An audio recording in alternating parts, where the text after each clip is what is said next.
ये पराठा खाने में जितना टेस्टी और चटपटा है उससे कहीं ज़्यादा पौष्टिक भी है। इसे मैंने बिल्कुल नए और यूनिक तरह से बनाया है और ये खाने में बिल्कुल भी कड़वा नहीं है। और इसके साथ खाने के लिए बनाने वाली हूँ टमाटर की खट्टी मीठी चटपटी सी चटनी। ये पराठा आप जिसे भी खिलाएंगे कोई कह ही नहीं सकता कि ये करेले से बना है। बिल्कुल नए अंदाज में बना हुआ करेले का ऐसा पराठा शायद आपने कभी खाया भी नहीं होगा। तो चलिए बनाते हैं बिल्कुल नए अंदाज में करेले का बहुत ही टेस्टी पराठा और उसके साथ टमाटर की खट्टी मीठी चटपटी सी चटनी। फ्रेंड्स, आपसे रिक्वेस्ट है, अगर अभी तक आपने हमारा चैनल सब्सक्राइब नहीं किया है तो प्लीज़ प्लीज़ प्लीज़ इसे सब्सक्राइब अवश्य कर लें। पराठा बनाने के लिए मैंने ये 4 करेले लिए हैं। वेट में ये 400 ग्राम है। इसके लिए आप छोटा बड़ा पतला मोटा कोई भी करेला ले सकते हैं। इसे मैंने अच्छे से धोकर साफ कर लिया है। तो सबसे पहले इसके दोनों साइड से डंठल निकाल देंगे। अब इसके छिलके हमें नहीं निकालना है, बस इसी तरह से हम इसे ग्रेट कर लेते हैं। आप चाहें तो इसके छिलके निकाल सकते हैं, लेकिन करेला के छिलके भी बहुत पौष्टिक होते हैं। इसके लिए हम मीडियम होल का ग्रेटर लेंगे जिससे इसके लच्छे पतले पतले निकले। अगर करेला छोटे हैं और इसके बीज बिल्कुल सॉफ्ट हैं तो आप इसे बीज सहित ही ग्रेट कर सकते हैं, लेकिन अगर इसके बड़े बड़े बीज हैं तो उसके बीज निकाल दें। ये बहुत आसानी से कद्दूकस हो जाता है, ये देखिए। तो इसी तरह से हम सारे करेले ग्रेट कर लेते हैं। अगर करेला ज्यादा मोटे हैं तो इसे इस तरह से बीज से चीर दें। उसके बाद इसके सारे बीज निकाल लें। उसके बाद इस तरह से इसे कद्दूकस कर लें तो ये बहुत आसानी से ग्रेट हो जाएगा। यहाँ पर सारे करेले को मैंने ग्रेट कर लिया है। तो अब इसमें हम कुछ चीजें ऐड करेंगे जिससे करेला कड़वा ना लगे। ½ टीस्पून नमक डालेंगे और 1/4 चम्मच हल्दी पाउडर डालेंगे। आप इसे स्किप भी कर सकते हैं। अब इसमें जाएगा सबसे ज़रूरी चीज़। यहाँ पर मैंने 1 नींबू लिया है, इसे हम काट लेंगे और इसके सारे जूस इसमें डाल देंगे। इससे करेले का कड़वाहट काफ़ी हद तक कम हो जाएगा। तो इसमें हम 1 नींबू का पूरा रस निचोड़ देते हैं। अब इसे अच्छे से मिक्स कर लेंगे और इसे इसी तरह 10 मिनट रख देंगे जिससे करेला अच्छे से पानी छोड़ दे। तो इसे इसी तरह से ढक कर रख देते हैं। तब तक पराठे के साथ खाने के लिए टमाटर की चटपटी सी चटनी बना लेते हैं। चटनी बनाने के लिए सबसे पहले गैस पर एक पैन रखेंगे और इसमें 1 टीस्पून ऑयल डालेंगे और ऑयल को अच्छे से गर्म होने देते हैं। तेल गरम हो गया है तो सबसे पहले इसमें डालेंगे पचफोरन। इसमें मैंने मेथी, मंगरेल, सौंफ, जीरा, अजवाइन इन सारी चीज़ों को मिक्स कर लिया है। अब इसे हम 1 टीस्पून इसमें डाल देते हैं। इसे ज़रूर डालें, इससे चटनी का टेस्ट बहुत अच्छा आता है। पंचफोरन हो गया है तो अब इसी में हम 2 बारीक कटा हुआ हरा मिर्च डालेंगे और इसे 1 मिनट भून लेते हैं। मिर्च हो गया है तो अब यहाँ पर मैंने लिया है 3 बड़े साइज का बारीक कटा हुआ टमाटर। इसे मैंने बिल्कुल बारीक काटा है तो इसे हम इसमें डाल देते हैं। इसी के साथ इसमें 1/4 चम्मच नमक डालेंगे जिससे टमाटर जल्दी सॉफ्ट हो जाए।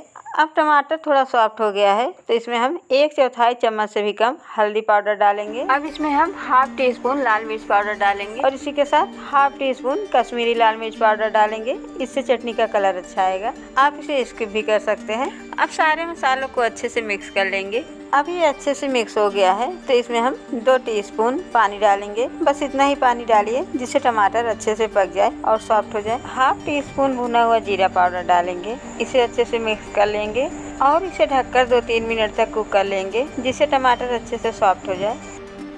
इसे मैंने 2-3 मिनट तक कुक कर लिया है और ये देखिए अब टमाटर अच्छे से पक गया है। तो अब इसमें हम डालेंगे 1/4 कप चीनी। ये 3 से 4 टेबल स्पून है। चीनी आप अपने टेस्ट अकॉर्डिंग कम ज़्यादा कर लें और इसे इसी के साथ मिक्स कर लेंगे जिससे चीनी अच्छे से मेल्ट हो जाए। अब चीनी अच्छे से मेल्ट हो गया है तो चीनी मेल्ट होने के बाद इसे 1-2 मिनट और ढक के कुक कर लेते हैं जिससे चटनी अच्छे से पक जाए। अब टमाटर की बहुत ही टेस्टी खट्टी मीठी चटनी बनके बिल्कुल रेडी हो गया है। तो अब हम गैस बंद कर देंगे और इसे हम निकाल लेंगे। ये खट्टा भी है, तीखा भी है और चटपटा भी है। अब हम अपना करेला चेक कर लेते हैं जो मैंने ग्रेट करके रखा है और ये देखिए अभी अच्छे से पानी छोड़ दिया है। आप चाहें तो इसे इसी तरह से निचोड़ लें और उसके बाद इसे बना सकते हैं, लेकिन इसे हम थोड़ा सा धो लेते हैं तो इसका कड़वाहट काफ़ी हद तक कम हो जाएगा। तो इसमें थोड़ा सा पानी डालेंगे और इसे 1-2 बार अच्छे से धोकर साफ़ कर लेंगे। इसे मैंने 2-3 बार अच्छे से धोकर साफ़ कर लिया है और इसके सारे पानी निकाल दिए हैं। तो अब इसे हम हाथ में लेंगे और इस तरह से निचोड़ देंगे जिससे इसमें जो भी पानी है सब निकल जाए। इसी तरह से इसे निचोड़कर इसके सारे पानी निकाल देंगे। इससे इसका कड़वाहट काफ़ी हद तक कम हो जाएगा। अब यहाँ पर मैंने सारे करेला का पानी निकाल दिया है और ये देखिए अब ये बिल्कुल सूखा है। अब हम गैस पर एक पैन रखेंगे और इसमें डालेंगे 2 से 3 टेबल स्पून बेसन। इसमें ऑयल नहीं डालेंगे। इसे इसी तरह से बिल्कुल सूखा ही भून लेते हैं। थोड़ा सा भून लेने से बेसन का टेस्ट बहुत अच्छा आता है। इसे मैंने 2-3 मिनट तक भून लिया है अब बेसन का कलर भी चेंज हो गया है और इसकी खुशबू भी बहुत अच्छी आ रही है। तो बस इसी स्टेज पर हम गैस बंद कर देंगे और इसे हम निकाल लेते हैं। अब गैस पर फिर से पैन रखेंगे और इसमें 1 टेबल स्पून सरसों का तेल डालेंगे। आप जो भी कुकिंग ऑयल यूज करते हैं उसी में इसे बना सकते हैं। तेल गरम हो गया है तो इसमें 1/4 चम्मच जीरा डालेंगे और 1 पिंच हींग डालेंगे। जीरा चटक गया है तो इसमें हमने 2 बड़े साइज के प्याज को बिल्कुल बारीक काट लिया है, इसे डाल देते हैं और इसे 1 मिनट भून लेते हैं। अब प्याज थोड़ा सा सॉफ्ट हो गया है तो इसी में हम 1 टीस्पून लहसुन अदरक का पेस्ट डालेंगे। अब प्याज को गोल्डन ब्राउन होने तक भून लेते हैं। अब प्याज ब्राउन हो गया है तो इसमें हम 1.5 चम्मच धनिया पाउडर डालेंगे, 1/2 टीस्पून गरम मसाला डालेंगे, 1/4 चम्मच हल्दी पाउडर डालेंगे, 1/2 टीस्पून लाल मिर्च पाउडर डालेंगे और अच्छे कलर के लिए 1/2 टीस्पून कश्मीरी लाल मिर्च पाउडर डालेंगे। ये बिल्कुल ऑप्शनल है, आप चाहे तो इसे स्किप भी कर सकते हैं। अब सारे मसाले को मिक्स कर लेंगे और इसे 1-2 मिनट तक इसी तरह से भून लेते हैं। अब मसाले हो गए हैं तो इसी में हम ग्रेट किया हुआ करेला डाल देंगे और मसालों के साथ इसे 1-2 मिनट तक भून लेते हैं। इसी में हम 1/2 टीस्पून नमक डालेंगे और इसे भी इसी के साथ मिक्स कर लेते हैं। अब इसे ढककर 4 से 5 मिनट छोड़ दें। गैस को लो टू मीडियम फ्लेम पर रखें जिससे करेला अच्छे से पक जाए। बीच में इसे 1-2 बार चला दें। यहाँ पर इसे मैंने 4 से 5 मिनट तक कुक कर लिया है, बीच में 1-2 बार चला दिया था और ये देखिए अब करेला अच्छे से पक गया है। तो अब इसमें हम डाल देते हैं 1 से 1.5 छोटा चम्मच अमचूर पाउडर, इससे करेला अच्छा चटपटा हो जाएगा। मैंने 1 नींबू का रस पहले डाला था, अगर अमचूर पाउडर नहीं है तो आप इसमें 1 नींबू का रस और डाल दें तो इससे करेला चटपटा भी हो जाएगा और करेले का कड़वाहट भी बिल्कुल खत्म हो जाएगा। लेकिन एक चीज का ध्यान रखें, अमचूर पाउडर करेला पकने के बाद ही डालें, अगर पहले डाल देंगे तो फिर करेला पकने में ज्यादा टाइम लगेगा। अब इसे ढक के 2 मिनट और छोड़ देते हैं। अब मैंने करेला को 2 से 3 मिनट तक और कुक कर लिया है और अब करेला अच्छे से पक गया है। ये देखिए ये आसानी से टूट जा रहा है। तो अब इसमें हम डाल देते हैं बेसन, जो मैंने 2-3 चम्मच बेसन भून कर रखा था। इससे पराठे का टेस्ट बहुत अच्छा आता है और अगर थोड़ा बहुत स्टफिंग गीला रहेगा तो अच्छे से सूख भी जाएगा और अगर स्टफिंग सूखा रहेगा तो बनाते समय आपका पराठा बिल्कुल भी नहीं फटेगा। तो अब हम इसे अच्छे से मिक्स कर लेते हैं। यहाँ पर इसे मैंने अच्छे से मिक्स कर लिया है। अब ये हमारा बहुत ही टेस्टी और चटपटा स्टफिंग बनके बिल्कुल रेडी हो गया है और ये कड़वा बिल्कुल भी नहीं है। तो अब हम गैस बंद कर देते हैं और इसे निकाल कर ठंडा होने के लिए रख देते हैं। अब यहाँ पर मैंने 2 कप गेहूँ का आटा लिया है, इसमें हम 1/2 टीस्पून नमक डालेंगे और इसे अच्छे से मिक्स कर लेंगे। अब इसमें थोड़ा थोड़ा पानी डालकर इसका आटा लगाएंगे, जैसे हम नॉर्मल पराठे के लिए आटा लगाते हैं बिल्कुल उसी तरह का सॉफ्ट इसका भी आटा लगाना है। अब यहाँ पर मैंने इसका बिल्कुल सॉफ्ट आटा लगाकर तैयार कर लिया है। ये देखिए ये बिल्कुल सॉफ्ट है इस तरह का। तो इसे हम इसी तरह 5 मिनट रेस्ट के लिए रख देते हैं जिससे आटा अच्छे से सेट हो जाए। 5 मिनट हो गया है तो अब इसमें से हम थोड़ा सा आटा लेंगे और एक इसका छोटा सा बॉल बना लेंगे। अब इसे थोड़ा चपटा कर लेंगे और थोड़ा बड़ा कर लेंगे। अब इसमें थोड़ा सा सूखा आटा लगाएंगे और इसे रोटी की तरह बेलकर बड़ा कर लेते हैं। इसका भरवा पराठा बनाना है तो इसे ज्यादा पतला मत करिएगा, इसे थोड़ा मोटा ही बेलें। इसे मैंने बेलकर रोटी से थोड़ा बड़ा कर लिया है। तो अब इसके ऊपर हम स्टफिंग डालेंगे। 2 टेबल स्पून स्टफिंग इस पे हम डाल देते हैं। अब इसे चारों तरफ से थोड़ा सा चौकोर करके फैला लेंगे इस तरह से, क्योंकि इसका हम चौकोर पराठा बनाने वाले हैं। तो इस तरह से चारों तरफ से चौकोर करके इसे बराबर कर लेंगे।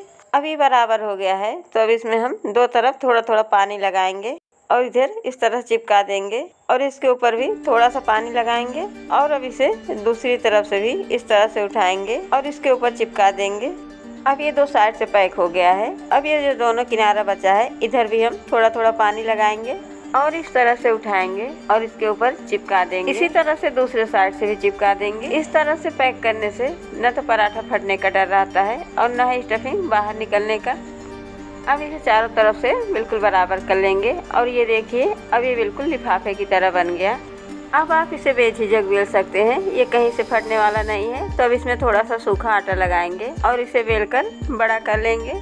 इसे इसी तरह से चौकोर शेप में ही बेलेंगे और इस तरह से बढ़ाते जाएंगे और इसे थोड़ा बड़ा और पतला कर लेते हैं। अब इसे मैंने बेलकर बड़ा कर लिया है तो अब इसे हम इसी तरह से उठाकर रख देते हैं। और इसी तरह से एक दो पराठा और भी बनाकर रेडी कर लेते हैं। और ये देखिए, ये दोनों तरफ से बिल्कुल पतला और बिल्कुल चिकना बना है और कहीं से भी नहीं फटा है। तो अब इसे हम रख देते हैं और इसी तरह से एक दो पराठा और भी बेल कर बड़ा कर लेते हैं। इसमें स्टफिंग डालेंगे और चारों तरफ से थोड़ा थोड़ा पानी लगाएंगे और इसे चारों तरफ से फोल्ड कर लेंगे। अब इसे बेल कर पराठे की तरह बड़ा कर लेंगे। और अब ये हमारा दूसरा पराठा भी बन के रेडी हो गया है। तवा गर्म हो गया है तो अब इसमें हम पराठे डालेंगे। गैस को मीडियम फ्लेम पे करेंगे और इसे 2-3 मिनट इसी तरह छोड़ देते हैं। 2 मिनट हो गया है तो अब इसे हम धीरे से पलट देते हैं। अब इसके ऊपर चारों तरफ अच्छे से घी लगाएंगे और इसे दूसरी तरफ पलट देंगे और दूसरी तरफ भी घी लगाएंगे। गैस को मीडियम फ्लेम पे रखें तो घी लगाने के बाद ये अपने आप ही अच्छे से फूलने लगेगा। इसे हल्का हल्का इस तरह से दबा देंगे और ये देखिए अपने आप ही ये अच्छे से फूलने लगा। तो बस अब इसे उलट पलट के हल्की हल्की चित्तियाँ पड़ने तक सेक लेते हैं। अगर आप पराठा क्रिस्पी करना चाहते हैं तो इसे थोड़ा ज़्यादा टाइम तक सेक लें और अगर पराठे सॉफ्ट रखना चाहते हैं तो बस हल्की हल्की चित्तियाँ पड़े तो बस इसे हटा लें। अब ये दोनों तरफ से अच्छे से सीख गया है और दोनों तरफ से फूल भी गया है। तो बस अब इसे हम हटा लेते हैं और इसी में और भी पराठे डालकर उसे भी सेम टाइप से सेक लेंगे। अब हमारा ये पराठा भी अच्छे से फूल गया है तो इसे हम दोनों तरफ अच्छे से चित्तियाँ पड़ने तक सेक लेते हैं। अब ये भी दोनों तरफ अच्छे से हो गया है तो बस अब इसे निकाल लेते हैं और इसी तरह से सारे पराठे सेक लेते हैं। इसे सर्व करने के लिए सबसे पहले एक बाउल में टमाटर की खट्टी मीठी चटनी निकाल लेते हैं। और अब ये पराठे, ये बहुत ही टेस्टी और चटपटा बना है। आप इसे एक बार ज़रूर बनाकर ट्राई करें। आपको लगेगा ही नहीं कि ये करेले से बना है, क्योंकि ये बिल्कुल भी कड़वा नहीं है। अब मैं आपको एक तोड़ के दिखाती हूँ। ये देखिए, बिल्कुल सॉफ्ट और चटपटा पराठा और टमाटर की खट्टी मीठी चटनी। खाएं, बहुत ही टेस्टी लगेगा।